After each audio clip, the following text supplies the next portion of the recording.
시편 70편 1절부터 5절까지의 말씀 제가 읽겠습니다. 하나님이여 나를 건지소서. 여호와여 속히 나를 도우소서. 나의 영혼을 찾는 자들이 수치와 무한을 당하게 하시며 나의 상함을 기뻐하는 자들이 뒤로 물러가 수모를 당하게 하소서. 아하 아하 하는 자들이 자기 수치로 말미암아 뒤로 물러가게 하소서. 주를 찾는 모든 자들이 주로 말미암아 기뻐하고 즐거워하게 하시며 주의 구원을 사랑하는 자들이 항상 말하기를 하나님은 위대하시다 하게 하소서. 나는 가난하고 궁핍하오니 하나님이여 속히 내게 임하소서. 주는 나의 도움이시오 나를 건지시는 이시오니 여호와여 지체하지 마소서. 아멘.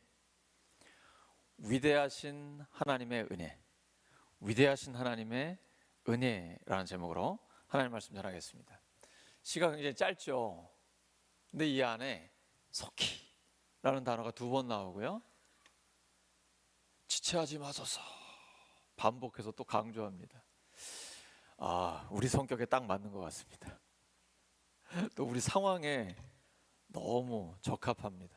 하나님 빨리 응답해 주세요. 하나님 언제까지 기다려야 됩니까? 근데요, 하나님이 빨리 응답 안 하실 때가 자주 있습니다. 왜냐하면 하나님은 하실 수 있지만 우리한테 뭔가를 이루기를 원하시는 겁니다.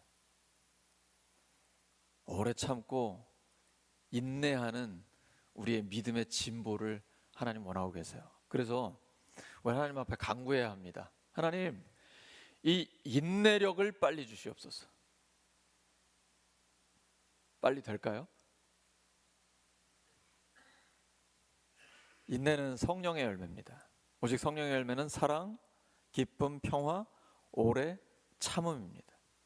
이 성령의 열매를 맺기 위해서는 성령께 순종하는 그 시간이 필요합니다. 사람이 무엇으로 심든지 그대로 거둡니다. 신앙생활은 정직한 게임과 같습니다. 너무 정직합니다. 우리가 주님 앞에 믿음으로 인내하며 기다리는 것을 심으면 우리의 믿음을 성숙하고 성장시켜 주십니다. 무엇이든지 내가 원하는 대로 빨리 되기만을 원한다. 아직 어린아이입니다. 요즘은 가정에 다 자녀가 한 명, 2명밖에 없잖아요. 그러니까 아이들이 그냥 원하는 대로 다 해주고 이런 집안이 많은 것 같습니다. 그래서 아이들이 집에 있으면 모든 게 다 되죠. 내가 원하는 대로 빨리빨리. 근데 이렇게 되면 사회생활하기가 참 어렵습니다. 왜냐하면 인간관계는 그렇게 되는 게 아니잖아요. 참아줘야 되고 기다려야 되고 내가 먼저 희생하고 나를 내어줘야 되는 것이죠. 근데 이게 안 되니까 하나님께서 우리를 신앙생활을 통해서 계속 그런 사람으로 변화시키기를 원하시는 것입니다. 훈련의 과정 속에 넣는 거예요. 그러니까 우리는 그런 훈련 과정 속에 들어갔을 때 기쁨으로 감당해야 됩니다. 그래서 야고보서 1장 2절에서 4절에 하나님 우리에게 이렇게 말씀하세요. 내 형제들아, 너희가 여러 가지 시험을 당하거든 온전히 기쁘게 여기라. 이는 이유가 있습니다. 너희 믿음의 시련이 인내를 만들어내는 줄 너희가 알미라. 인내를 온전히 이루라. 이는 너희로 온전하고 구비하여 조금도 부족함이 없게 하려 함이라. 엄청난 재능과 능력이 있어요. 열정도 있습니다. 근데 인내를 못해요. 그럼 하나님 앞에 쓰임받을 수가 없습니다. 하나님은 그래서 오래 참고 기다리는 훈련을 우리에게 계속 시키십니다. 그래서 빨리 응답 안 하시는 경우가 많은 거예요. 그러한 성품이 우리에게 만들어질 때까지 하나님은 계속해서 훈련의 도가니에 우리를 집어넣으십니다. 믿음의 시련이라고 표현하고 있습니다. 어렵죠? 고통스럽고 힘들어요. 근데 이걸 믿음으로 견뎌내면 그때에 우리의 신앙이 성숙해집니다. 참고 견디고 하나님의 때를 바라볼 때 가능합니다. 하나님은 때를 따라 역사하십니다. 천하만사에 다 때가 있습니다. 전도서 3장 1절이죠. 범사에 기한이 있고 천하만사가 다 때가 있습니다. 때의 주관자는 우리가 아니고 하나님이십니다. 우리는 속히 빨리 됐으면 좋겠는데 내 마음대로 안 됩니다. 하나님은 하나님의 때에 역사하십니다. 근데 하나님의 때는 정확합니다. 신앙이란 그 하나님의 때를 기다리는 것입니다. 최선을 다하면서 기도하고 하나님의 그 정확한 때를 기다리는 것입니다. 하나님의 때는 우리가 아니라 하나님이 지배하십니다. 하나님은 하나님의 때에 우리에게 좋은 것을 주십니다. 틀림없이 주십니다. 로마서 8장 28절이죠. 우리가 알거니와 하나님을 사랑하는 자 곧 그 뜻대로 부르심을 입은 자들에게는 모든 것이 합력하여 선을 이루느니라. 하나님의 때에. 그래서 하나님이 우리에게 좋은 것을 주시는 걸 받으려면 하나님이 기뻐하시는 태도를 가져야 합니다. 우리는 하나님께 온전히 때를 맡기고 순종하는 태도를 가져야 합니다. 하나님의 섭리의 시계는 정확합니다. 오차가 전혀 없습니다. 이 때를 기다리는 훈련을 통해서 하나님은 우리의 고집을 꺾으십니다. 하나님은 우리의 자아중심적 의지를 꺾는 훈련을 계속시키십니다. 모든 것이 내가 원하는 대로 움직여야 된다. 이건 아직 신앙적으로 어리다는 얘기입니다. 하나님은 우리가 성숙하고 성장하기를 원하세요. 십자가의 정신은 철저히 이타적인 삶입니다. 예수님은 그것을 삶으로 보여주셨습니다. 천국의 복음을 가르치시고 복음을 선포하시고 하나님 나라의 법을 가르치시고 영혼과 육체를 치유하고 회복시켜 주십니다. 배고픈 자에게는 배부르게 풍성하게 음식을 먹이십니다. 그리고 결국은 십자가에서 생명을 내어주셨습니다. 부활하신 주님이 제자들을 만났을 때 제자들이 예수님 못 알아보잖아요. 예수님 뭐하고 계셨습니까? 숯불에 생선을 굽고 계셨습니다. 예수님이 숯불에 구운 생선 맛보고 싶지 않으십니까? 기름이 쭉 빠져가지고 바삭바삭 너무 새카맣게 타지 않고 아주 적당하게 노릇노릇하게 다 구워진 그 예수님의 숯불에 구운 생선. 예수님은 부활하시고 나서도 제자들에게 그 음식을 먹이셨습니다. 계속 섬기시는 거예요. 마가복음 10장 45절이죠. 인자가, 예수님이 오신 것은 섬김을 받으려 함이 아니라 도리어 섬기려 하고 자기 목숨을 많은 사람의 대속물로 주려 합니다. 예수님의 섬김은 영적인 섬김, 육적인 섬김 다 있습니다.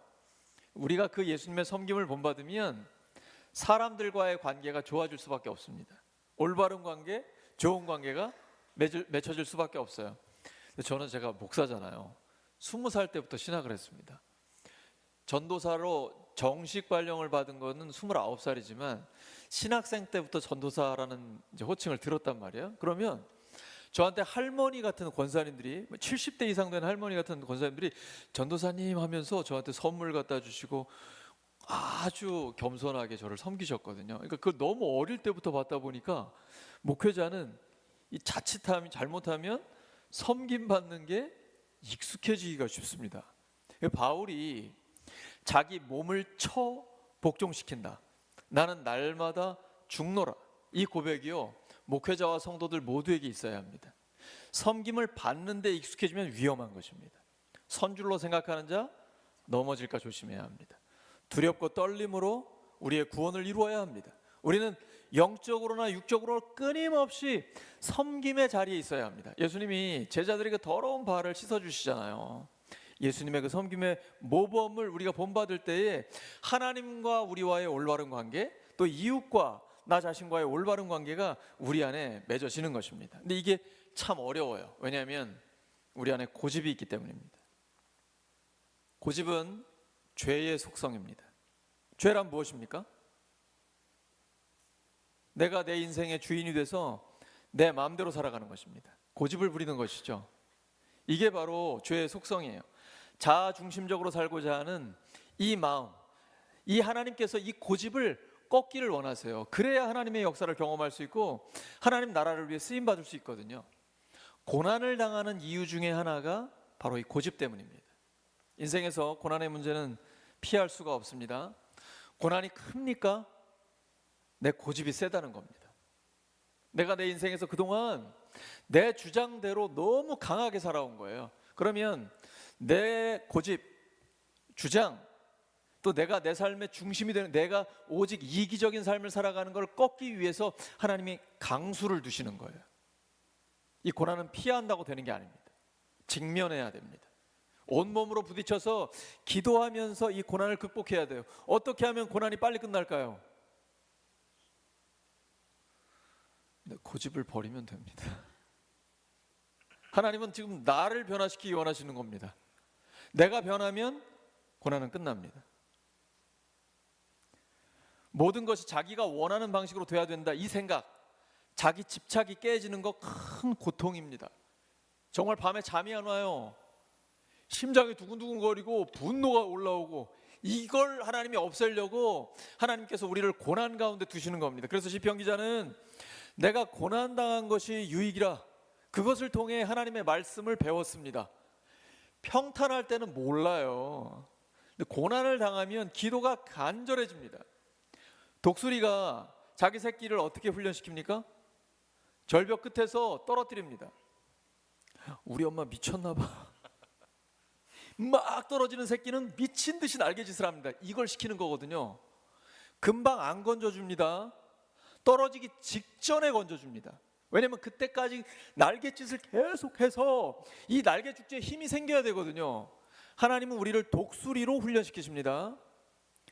평온할 때 기도 안 돼요. 자꾸 졸려요. 잠이 와요. 그리고 딴짓하고 싶어요. 근데 내 인생이 절벽 끝에 가잖아요. 누가 안 시켜도 기도해요. 갑자기 새벽 기도를 나와요. 모든 예배와 기도회 다 나와요. 왜냐하면 하나님밖에는 이 문제를 해결할 수 있는 분이 아무도 없어요. 그 절벽 끝에서 미친 듯이 기도의 날갯짓을 치는 거예요. 그걸 통해 우리의 믿음의 근육을 키우시는 겁니다. 될 때까지 하나님 시키시는 거예요. 대수야, 넌 통닭이 아니야. 통닭은 가만히 앉아있으면 주인이 먹이를 갖다 줘요. 그냥 먹이 먹으면 돼요. 위험 있으면 피하면 되죠. 주인이 다 보호해 주니까. 앉은 자리에서 가만히 먹고 운동도 안 하니까 살만 뒤룩뒤룩 찌는 거죠. 그리고 사람한테 잡히는 거죠. 이게 치킨이 되는 거예요. 하나님은 우리가 그런 통닭으로 살기를 원하지 않으십니다. 독수리가 되기를 원하세요. 그러니까 고난을 허락하시는 거예요. 모든 것은 하나님의 통제 아래 있습니다. 우린 그걸 인정해야 됩니다. 이게 믿음이에요. 또 하나, 내 삶이 내 마음대로 통제가 안 된다. 이거 빨리 인정해야 합니다. 굉장히 중요해요. 나는 내 삶을 내 마음대로 통제할 수 없다. 내 인생의 주인은 내가 아니고 하나님이다. 이걸 인정하면 그때부터 하나님이 내 삶을 다스리기 시작하십니다. 그리고 나는 하나님의 뜻에 계속 순종하면서 주님 뜻을 따라가는 거죠. 그러면 주님의 뜻이 나의 뜻이 되고 그 뜻이 내 삶에 이루어지게 됩니다. 예수님의 겟세마네 기도죠. 아버지께 모든 것이 가능합니다. 이 잔을 내게서 옮기시옵소서. 고난의 잔이죠. 그러나 내 뜻대로 마시고 아버지의 뜻대로 되기를 원합니다. 십자가라는 위기 앞에서 그 고난을 피하고 싶으셨지만 예수님은 피하지 않으셨습니다. 직면하셨습니다. 우리도 하나님이 고난을 허락하실 때는 이유가 있습니다. 끝까지 믿음으로 기도하면서 믿음의 날갯짓을 해야 됩니다. 끊임없이. 그러면 내가 점점 더 성숙해지고 성장하게 됩니다. 모든 것, 심지어 요즘 AI 많이 쓰시죠? AI도 하나님의 통제 아래 있습니다. 하나님은 창조의 주님이십니다. 인간은 하나님의 형상대로 지음받은 피조물입니다. 이것을 인정해야 되는데 사람이 죄를 지어서 하나님의 형상을 잃어버렸습니다. 인간의 힘으로 하나님의 형상을 회복할 방법이 없습니다. 죄 없으신 하나님이 사람이 되어 오셔서 우리를 대신하여 우리의 죄값을 십자가에서 치러주셨습니다. 그게 십자가의 죽으심이죠. 그리고 부활을 통해 죽음의 권세까지 완전히 깨버리셨습니다. 예수님을 믿으면 하나님의 형상이 회복됩니다. 그리고 우주 만물을 하나님이 통치하신다라는 것을 인정하게 됩니다. 대왕암 앞바다에서 파도를 보면 참 마음이 편안해집니다. 근데 세상 사람들은 그냥 파도만 보지만 하나님의 사람들은 파도를 일으키시는 하나님을 봅니다. 날 저을 때 하늘의 별을 보죠. 세상 사람들은 그냥 별만 보지만 우리는 별을 지으신 하나님을 봅니다. 믿음의 사람들은 믿음의 눈이 열려 있기 때문입니다. 하나님께서 우리에게 이 땅을 허락하시고 이 땅에 남겨두신 이유가 있습니다. 그런데 살다 보면 하나님을 기다리는 것 외에 아무 대책이 없는 순간이 와요. 그때 비로소 우리의 신앙이 깊어집니다. 신앙은 기다림을 통해 성숙해집니다. 그때가 옵니다. 엘리야에게 보여주셨던 손바닥만한 구름을 보여주시고 이 징조 이후에는 하나님의 놀라운 역사가 나타납니다. 성령께서 큰 파도를 쳐주십니다. 하나님의 역사를 기대하시기 바랍니다. 이 손바닥만한 구름 뒤에는 큰 비가 우리를 기다리고 있습니다. 하나님은 우리가 자신의 필요와 연약함 때문에 하나님을 간절히 찾기를 원하십니다. 고난이 오면 간절해집니다. 오늘 본문의 시인에게는 대적들이 있어요. 그러니 간절할 수밖에 없죠. 내 영혼을 찾는 자들, 내 목숨을 노리는 자들입니다. 예수님도 끊임없이 주변에 예수님을 죽이려는 자들이 깔려 있었습니다. 오늘 시인은 나의 상함과 재난을 기뻐하는 자들이 있다고 합니다. 아하 아하 하는 자들은 뭘까요? 아하 아하 깔깔대며 비웃는 자들입니다. 하지만 시인은 이런 원수 갚는 것을 자기가 하지 않습니다. 하나님께 맡깁니다. 이게 기도죠. 여기서 좀 더 나아간다면 예수님처럼 기도할 수 있어야겠습니다. 예수님은 십자가에 못 박히셔서 예수님을 못 박은 자들을 용서해 주시라고 기도하셨습니다. 이게 첫 번째 기도였어요. 그리고 스데반도 예수님을 본받아 자기에게 돌을 들어 치고 있는 자들, 그들에게 죄를 돌리지 말아 주시라고 용서를 위한 기도를 합니다. 사도행전 7장 59절 60절이에요. 그들이 돌로 스데반을 치니 스데반이 부르짖어 이르되 주 예수여 내 영혼을 받으시옵소서 하고 무릎을 꿇고 크게 불러 이르되 주여 이 죄를 그들에게 돌리지 마옵소서 이 말을 하고자 하니라. 용서를 위한 기도. 돌에 맞으면서도 자세가 무릎을 꿇고 있는 거예요. 그러니까 평소에 기도를 늘 무릎 꿇고 했겠죠. 제가 부여에 있을 때는 바닥에서 기도해가지고 무릎 꿇고 기도했거든요. 근데 4년 넘게 의자에 앉아서 기도하다 보니까 무릎 꿇고 기도하는 게 너무 힘들어요. 침 발라도 잘 안 돼. 어제도 얼마나 다리가 저리든지 야 이거 진짜 오래 하기 힘들다. 이게 습관이 돼야 됩니다. 제가 지난번 손양원 목사님, 주기철 목사님 그 순교 기념관 갔을 때 엄청 작아졌잖아요.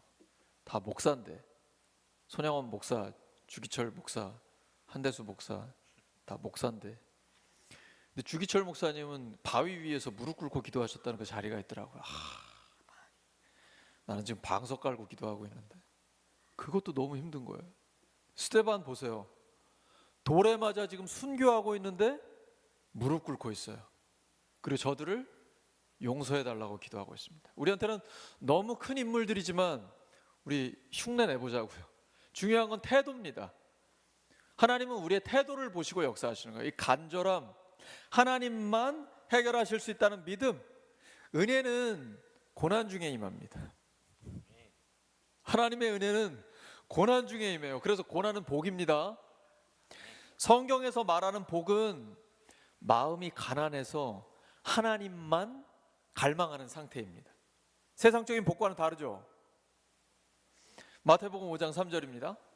심령이 가난한 자는 복이 있나니 천국이 그들의 것이며. 자신에게 아무것도 없는 상태 자체가 복이 아닙니다. 그건 복이 아니에요. 그런데 아무것도 없는 상태에서 하나님만을 갈망하는 것이 복입니다. 모든 걸 갖춰서 필요한 게 전혀 없는 상태는 복이 아닙니다.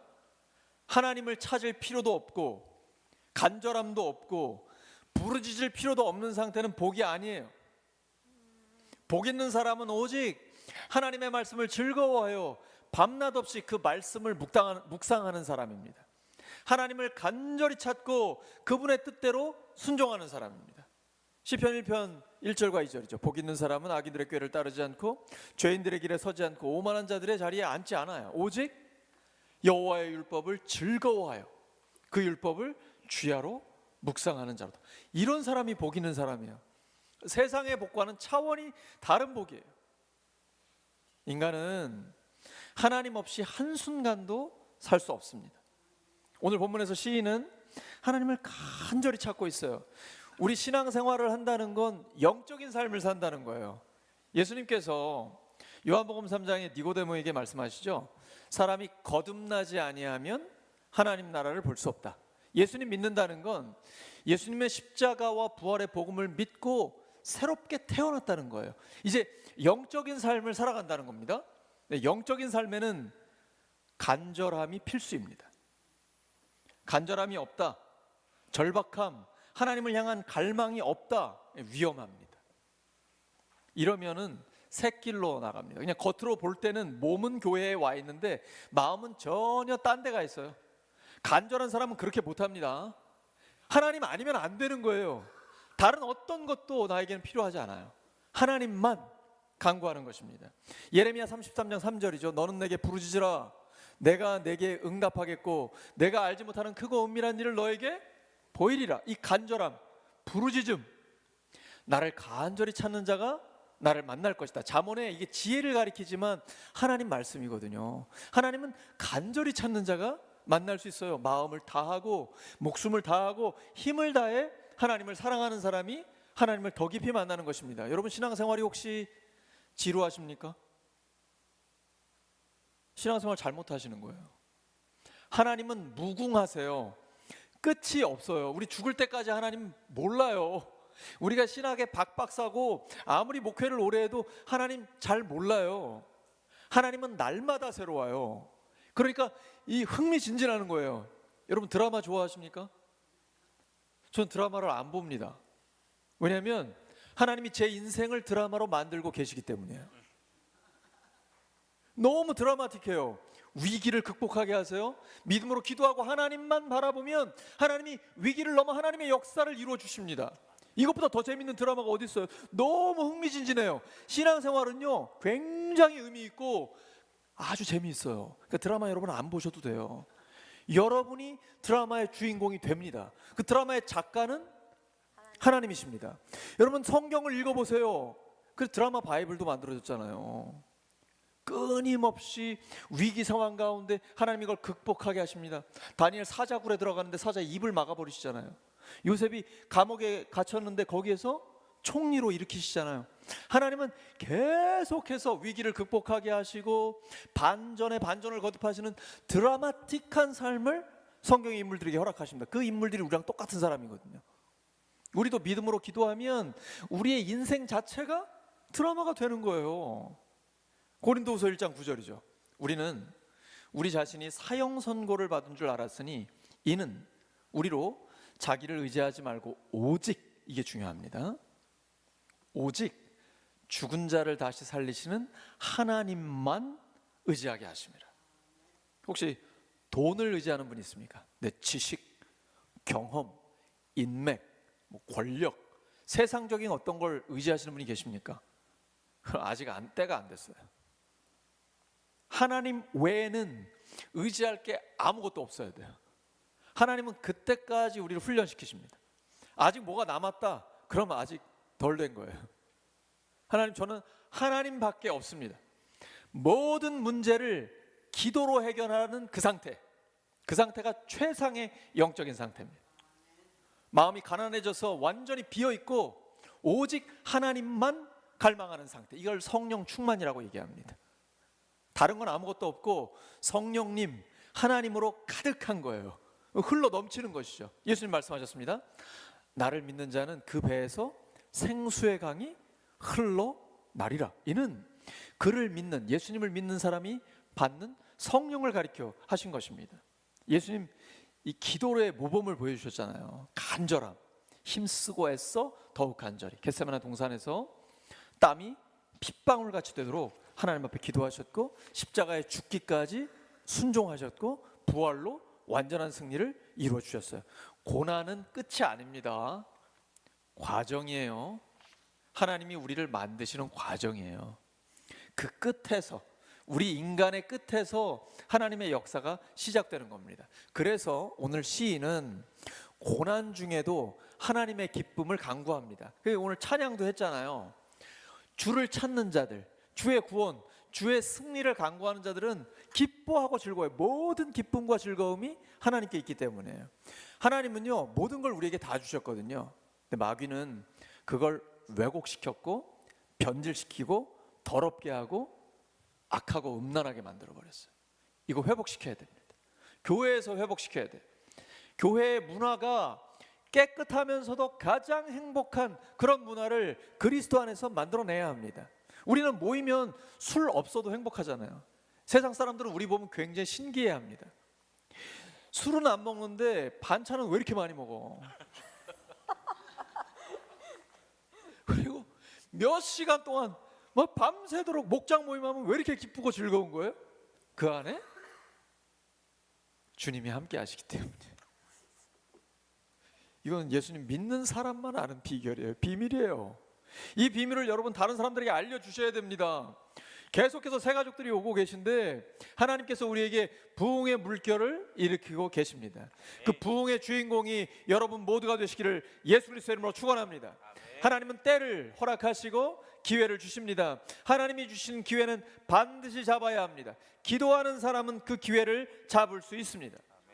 지금 시인은 고난 중에서도 하나님의 기쁨을 간구합니다. 고난은 우리의 영혼을 밝게 하는 은혜를 줘요. 바울과 실라가 복음 전하다가 감옥에 갇혔습니다. 그들은 거기에서 찬송하고 기도했어요. 그랬더니 하나님이 옥문을 열어주십니다. 빌립보 감옥에서 있었던 일이잖아요. 그러니까 빌립보 성도들한테 바울이 빌립보서 4장 4절을 보면 담대하게 외칩니다. 주 안에서 항상 기뻐하라. 내가 다시 말하노니 기뻐하라. 상황과 환경은 기뻐할 게 전혀 없어요. 복음 전하다가 억울하게 감옥에 갇힌 상태입니다. 하지만 그는 주 안에서 항상 기뻐하라. 내가 다시 말하노니 기뻐하라라고 담대하게 선포하고 있습니다. 이것이 가능한 이유는 끊임없이 하나님을 경험하기 때문입니다. 가장 영광스러운 장면은 가장 어두운 때에 임합니다. 고난은 하나님을 경험할 수 있는 기회입니다. 찬양은 은혜를 경험하는 자들이 고백하는 거예요. 이스라엘 백성들이 여호수아와 갈렙을 돌을 들어서 치려고 합니다. 이제 죽을 수밖에 없는 절체절명의 위기입니다. 그때에 하나님의 영광이 임합니다. 그런 하나님의 영광을 경험하면 찬송이 저절로 터져 나옵니다. 우리가 아무것도 없는 것처럼 그냥 하나님 앞에 간절하게 기도하면 하나님 반드시 응답하십니다. 예수님은 십자가에서 죽으셨지만 부활로 사망 권세까지 깨뜨리셨습니다. 그 부활은 고난을 넘어서는 위대하신 하나님의 은혜입니다. 또한 이 은혜는 고난 중에 낮아진 자를 높여줍니다. 오늘 시인은 5절에 이렇게 고백해요. 나는 가난하고 궁핍하오니 하나님이여 속히 내게 임하소서. 지금 고난을 당해서 너무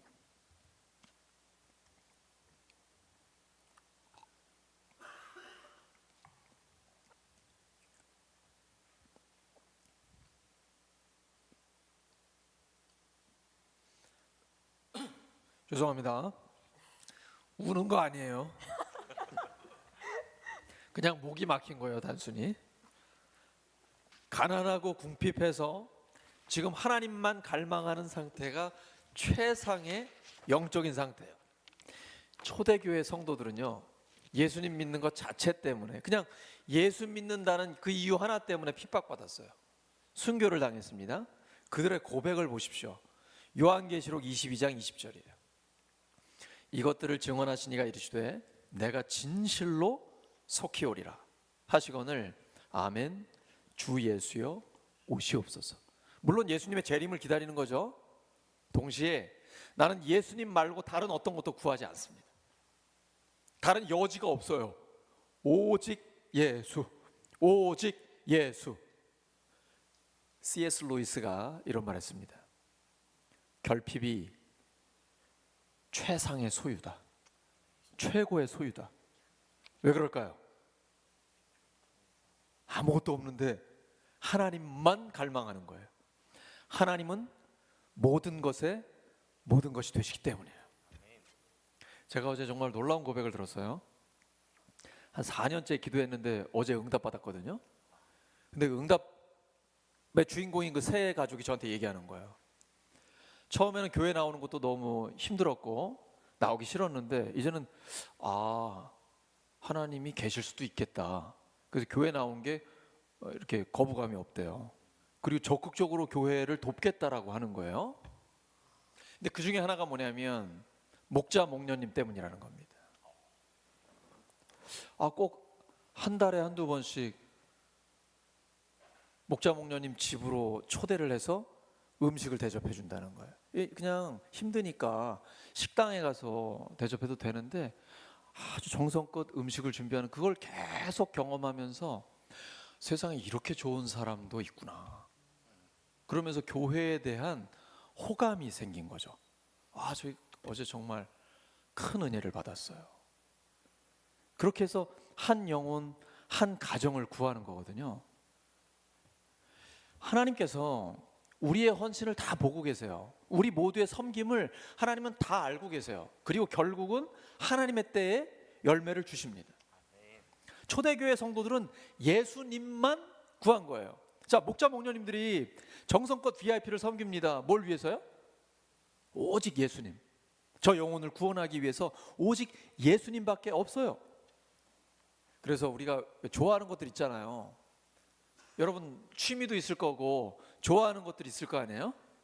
근데 세상에서 좋아하는 걸 이렇게 적당히 좋아하시면서 긴장감을 유지하셔야 돼요. 항상 깨어 있어야 됩니다. 여러분이 세상적으로 좋아하는 걸 너무 좋아하면 하나님을 잃어버려요. 그러니까 별것도 아닌 거 가지고 하나님을 놓쳐버리면 다 잃어버린 거예요. 제가 존경하는 선배 목사님이 취미가 목회라고 그러더라고요. 제가 앞으로는 저 어디 가서 그런 얘기 하려고 그래요. 저한테 취미를 한번 물어봐 주세요.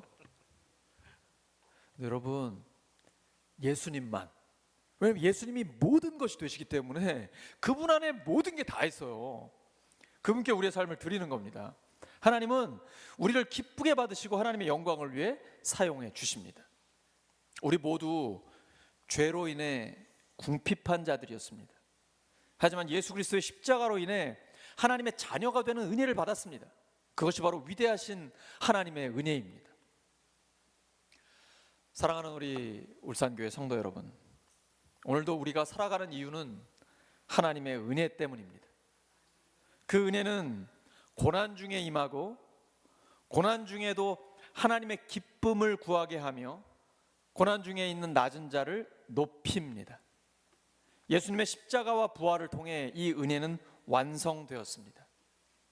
이러한 하나님의 은혜를 누리고 베풀면서 살아가는 우리 모두가 되기를 예수 그리스도의 이름으로 축원합니다. 아멘. 말씀 기억하면서 합심하여 기도하겠습니다. 하나님 아버지 감사합니다. 예수님의 십자가와 부활을 통해 우리에게 하나님의 은혜를 주시고 그 은혜를 누리게 하시며 나누고 베풀 수 있게 해주시니 감사합니다. 하나님 앞에 쓰임받는 저희들 되기를 원하오니 하나님께서 저희들이 부르짖을 때 응답하여 주시옵소서. 속히 응답하소서. 하나님 지체하지 마소서. 하나님 앞에 간구하오니 하나님 역사하여 주시옵소서. 주님 도와주심을 감사합니다.